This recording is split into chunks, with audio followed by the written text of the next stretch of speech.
daawwattoota fi kabajamtoota keenya wanti nan isinii himuu dhufe kaameraan kiyya sirriidha moo sirrii miti sirriidha jedhee yaada inshallah wanti haarofti addaani qabadheetiin hin dhufe har'aa wayiin isinitti himuu dhufe waan samoona kana itti jirruun wal qabatee wanti ani isinii dhufeef zayitiin tun alaa fi biyya keessallee qaaloftee jedhan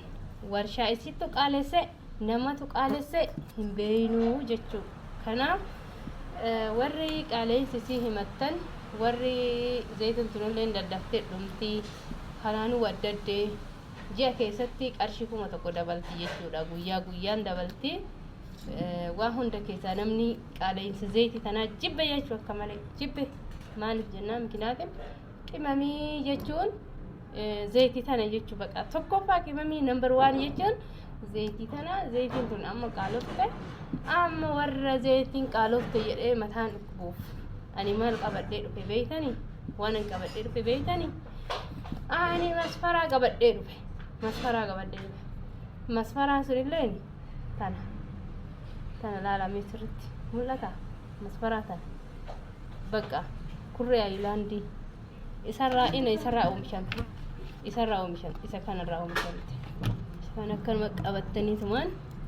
shunkurtii keessanii cirtanii hin qopheessitanii distittiin naqattanii shunkurtiin gisee qophooftee isiniin jette ofuma isiitti fuu bakka zayitii jettiimi xiqqishuma arrabarra buuftan dawoomaaf jechuu dawoomaaf qorichoomaaf itti fayyadamtan namni diddan namni akkasitti akka duraan itti fayyadamneettan anatu dhufee isinii qicaa anatu dhufee isinii sirreessa nayaama isiniin jedha takkaan irratti dhufee itti qica kana hungoonoo jettan ofii keessanii akkasitti itti qicaadha isiniin jedha kanaa booda ammootu qaaleensa jireenyaa nutti hin dubbatinaa isiniin jedha biyyi bosh biyyi fantashilul ardi irra jirti akka gaarii jirti isiniin jedha daawwattoota kiyya kabajamtoota kiyyaa egaa kana fakkaata anamma odoo argitanii rafii isii qabadhu rafii naan jedhanii isii qabadhe jira dhugaa dubbachuudhaaf maaliif jennaan bakka waan hundarraa akka irraa fagaatu hin barbaadu tole kanaaf kan isin jedha viidiyoo daawwadha ciao bye bye hayyee daawwattoota kiyyaa kana fakkaataa isiniin jedha viidiyoon kiyya ka'arraa as beezarraa jechuudha akkanumatti dhiisi jalli wayiin itti moodaama ummatuma kana bismillah assalamu alaikum warahmatullahi wabarakatuh akkam jirtu nagaa jirtu fayyaa jirtu jabaattu waan dura ol kaaseefi hin beeytani sinuu qibamooche jirtan kana nagaa jirtan fayyaa keessan amma waan ani isinii himuu barbaadu takka seenaa isii tanaa jechuudha boodarra isinii himu garuu gatii isii yoo nagaafachuu feetan 1,500 bitachuu dandeettan mee isii boodarra isinii hima waan gootan waan isin nama gootillee isinitti himu hayyee asbeezaa bitannee arra asbeezaa mana keenya keessa bitannee fi mana qabna asbeezaa qabna paastaa bitannee jirra paastaan kuni paastaan qarshii 100 paastaa 5 yoo bitadhe ana nagaa maatiin kiyya maatii gurguddaa miti jechuudha bakka kana jedha kuni meeshaa paastaa itti bitame tokkoon zayitirraa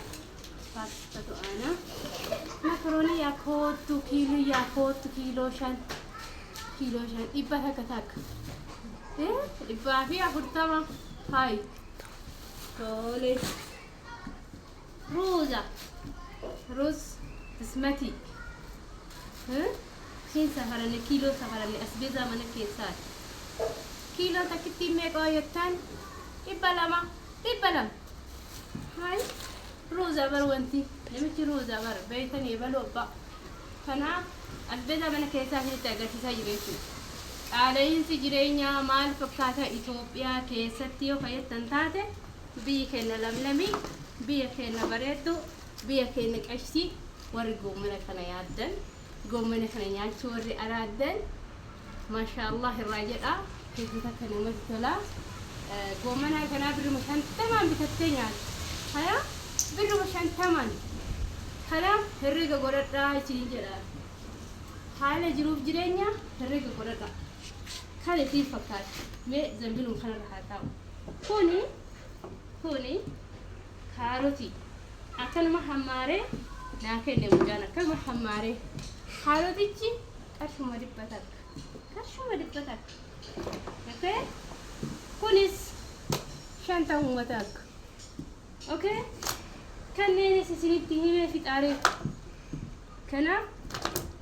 shunkurtii meeqa galtee shunkurtii meeqa kana qarshii 100 kuni qarshii 50 kanaaf madaabaraa kana keessatti illee kan bitan hin jiranii bunu qaarallee irraa hafne asbeezaan mana keessaa hin hafne kana fakkaataa isiniin jedha wanti an asbeezaa kan hunda qabadhee isinii dhufeef biyya keenya jireenyi qaala'ee zayitii waddaddee warri jettan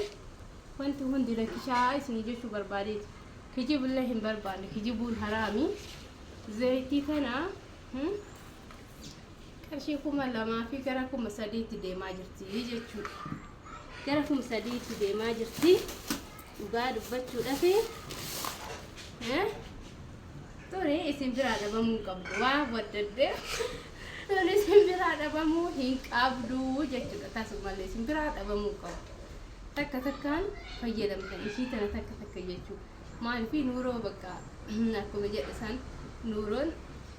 bash taatee jirti jechuudha alhamdulillah rabbil alamin ala kulli khayri haali jireenya kamuu keessattu hin jiraata warri Itoophiyaallee akka gaariitti jiraata warri biyya ambaa teettanii madaamiin kuduraa kana bittee fidee wuddiidha qaaliidha maalidha siin jettu badasii jedhaanii biyya keenya biyya rakashaatii dhufnee akka nuun jettaa jedhaanii maal jechuudha akkas jedhaanii tanaaf fayyadamna siraalee tanaaf fayyadamna isiin tun takkitti guyyaa meeqatti akka dhumtu herregadhaa zeetii kana fakkaataa ishiniin jedha egaa